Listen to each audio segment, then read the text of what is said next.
Hi everyone, Dr. Po. Welcome to Archmaker. Today we're going to talk about what exactly is causing your heel pain. So it's not as easy as it may look. So your heel here has multiple tendons that come into it. One is the Achilles tendon, the arch tendons, as well as your plantar fascia tendon, which isn't pictured here. Those tendons all insert onto the heel.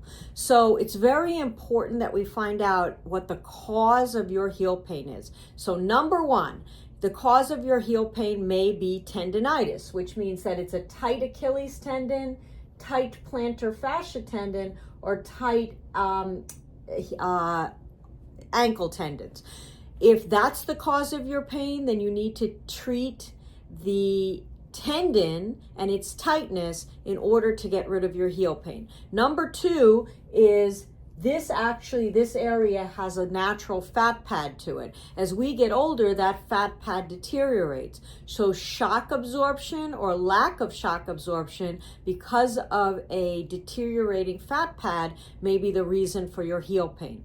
Number three, you could have a torn tendon or arthritis, both also affecting this area, and we want to rule that out. Usually that's ruled out by an x-ray for the arthritis, an MRI for a torn tendon. And number four, there may be an underlying disease. For example, Reiter's syndrome is one of those syndromes that affects the heel. There are many others. That happens to be one of the most common. So how do we decide what exactly is causing this problem? So what I usually do is a four-step approach, just as I have told you. Number one, I put you through a range of motion to see if any of the tendons are tight.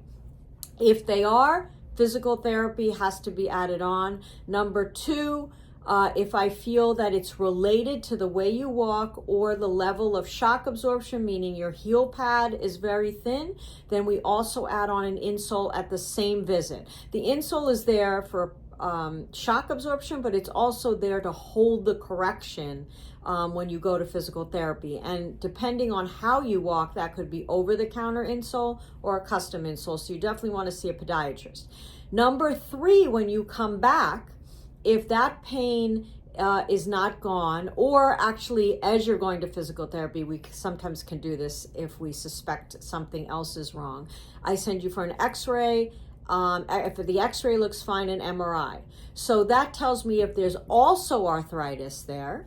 And it tells me if a tendon tear is involved. If there's a tendon tear involved, you also go into a walking cast boot because we have to heal that tendon before you go to physical therapy. And number four, if I somewhere along the way suspect that there are multiple things going on in your body, heel pain only being one symptom, I also send you for a blood test on those initial visits to see if there's any underlying autoimmune disease. So you would want to get an autoimmune panel. Your podiatrist can send you out for that, as well as your primary care physician. So there's the four-step plan to see what is causing your heel pain. As a review, tight tendons or tendonitis, lack of shock absorption because your heel pad is very thin, along with how you walk. Number three, arthritis or a torn ligament tendon in and around your foot. And number four, an underlying disease, which you can get a simple blood test for. Hope that's very helpful and a good review for you guys.